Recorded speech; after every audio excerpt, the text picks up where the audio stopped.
A'udzu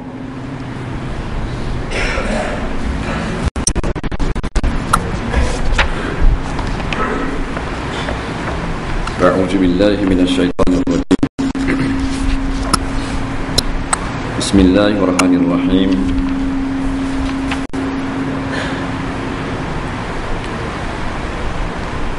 Alhamdulillah. Alhamdulillahillazi khalaqakum min nafsin wahidah wa khalaqa minha zawjaha wa bassa minha rijalan katsiran wa nisaa. Asyhadu an la ilaha illallah wahdahu la syarika lah wa anna Muhammadan 'abduhu wa rasuluh. Allahumma shalli wa sallim ala habibina wa syafi'ina wa zukhrina wa maulana Sayyidina Muhammad wa ala alihi wa sahbihi ajma'in. Amma ba'du. Yang saya hormati Tuan Imam, para Bilal, para jemaah muslimin dan muslimat sekalian. Sebagaimana yang dimaklumkan tadi, insya-Allah kita akan mulakan kuliah bulanan tiap-tiap Jumaat minggu yang pertama mulai daripada malam ini di surau yang mulia ini. Jadi kita panjatkan syukur ke hadratillah subhanahu wa ta'ala yang telah memberi keizinan kepada kita. Mudah-mudahan dipanjangkan umur supaya dapat meneruskan ketaatan kita kepada Allah subhanahu wa ta'ala.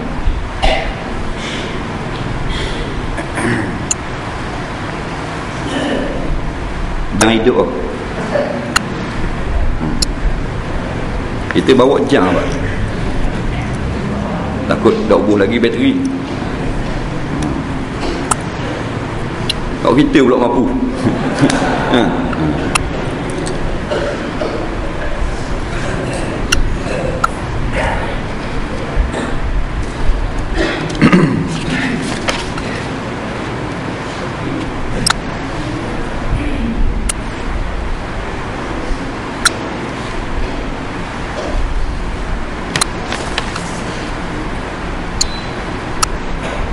Allah subhanahu wa ta'ala menjadikan kepada kita anak-anak sebagai satu nikmat yang sangat besar. Satu nikmat yang bukan dibiarkan oleh Allah begitu saja bila diberikan kepada kita, tetapi nikmat anak-anak ini pasti akan ditanya balik di hari kiamat nanti. Sebagaimana firman Allah subhanahu wa ta'ala, "Tsumma latus'alunna yawma idzin 'anin na'im." Kemudian nanti di hari kiamat kamu pasti akan ditanya balik daripada segala nikmat. Maka di antara nikmat yang akan ditanya kepada kita adalah anak-anak. Kerana anak ini dinisbahkan kepada ibu bapa adalah seperti buah bagi pohon yang subur. Maka jika pokok itu sakit, maka buahnya tidak molek. Jika pokok dan pohon itu subur, sudah tentulah buahnya sedap, manis dan baik. Itulah ibarat anak-anak. Pentingnya anak-anak ini kepada kita kerana mereka ini adalah penolong-penolong bagi kita ibu bapa di hari kiamat nanti. Apabila mereka itu mati dalam keadaan kecil, kata ulama, orang yang anak dia mati kecil, dia boleh beri syafaat kepada ibu bapa dia dengan syarat dia sabar. Jangan tak sabar. Ramai orang mati anak masa kecil, tapi tak ramai yang sabar. Sabar ni makna terima kematian itu sudah mesti, kerana anak kita dan diri kita milik Allah. Kita tidak marah Allah Ta'ala menetapkan anak kita mati awal. Itu dipanggil sabar. Dan menangis tidak menghilangkan pahala sabar. Boleh menangis, tak ada masalah. Dia tak boleh menguar, faham? Tak boleh menolong. Menangis memang jenis menangis, bukan pokoknya tak menangis. Dengan syarat kita sabar ketika anak kita mati kecil.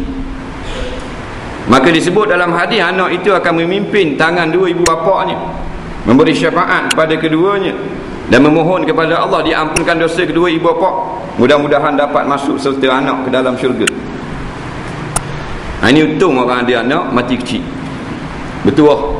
Kerana bila mati besar, belum tentu anak itu seorang yang soleh. Mati kecil memang sudah tentu anak yang soleh. Tidak pernah mengerjakan dosa, kalau buat pun tidak dikira lagi. Maka naklah kita sabar pada hari mati. Kerana sabda Nabi sallallahu alaihi wasallam, as-sabru 'inda sadmatil ula, sabar ni pada hari berlaku. Bukan 10 tahun dah. Dah mana anak mati hari tu 10 tahun dulu, mana gamak? Tak apa dah, hamba reda dah ni. Dulu perlu dibating. Faham? Tak ada. Pada hari berlaku. Tu payah. Dah lama dah panggil sabar dah. Pada hari berlaku. Tetapi jika anak itu besar, juga dapat menambahkan akan timbangan amal ibu bapa, dengan syarat anak itu daripada kalangan mereka yang beriman dan mereka yang saleh, yang hidup dalam keadaan patuh kepada Allah Subhanahu wa ta'ala. Ya ayyuhan nas, kata Allah, wahai manusia, ittaqu rabbakumul ladzi khalaqakum min nafsin wahidah, hendaklah kamu takut kepada Tuhan kamu yang menjadikan kamu min nafsin wahidah, daripada diri yang satu. Tu Adam asal seorang, Nabi Adam alaihi salam asal seorang ni. Macam mana ramai pun kita sekarang asalnya seorang. Daripada seorang ni Tuhan kata wa khalaqa minha zaujaha, Tuhan jadikan daripada Adam yang seorang akan isteri, iaitu Siti Hawa, kata ulama tafsir. Tok nyang kita Siti Hawa, tok nyang George Bush. Betul tak? Kau tula je. Tapi dia duduk kat negeri orang putih jadi putih. Tak? Kita duduk kat negeri orang hitam jadi hitam. Wa basa minha rijalan katsiran wa nisaa, daripada dua ni, daripada Nabi Adam AS dan Siti Hawa, menjadilah umat yang begitu ramai, laki-laki dan perempuan. Yang sekarang ini penduduk dunia berjumlah lebih kurang 6.8 bilion. Ramai dah. 6.8 bilion. Hak masih hidup lah. Hak mampu kerah lah mengenal. Hak tu banyak lah, tak terkira. Itu daripada seorang jadi isteri Siti Hawa, kemudian jadi ramai. Maka apabila adalah suami isteri itu saleh, yang muafakat kehidupannya dengan peraturan syariat, yang saling tolong menolong, nescaya akan jadilah anak-anak mereka itu mendapat keberkatan daripada Allah. Kita sebut cerita ni kerana anak-anak zaman ni teruk penuh. Setengah daripada bala akhir zaman, anak-anak menjadi jahat kerana pokok tidak baik. Pokok asal ketok khayok dah, lepas tu nak suruh bulat molek buah, akan jadi. Maka kita juga sepasang pokok suami dan isteri yang dicantumkan benihnya, yang kita harap daripada benih yang baik, maka hasil buah yang sangat baik, iaitu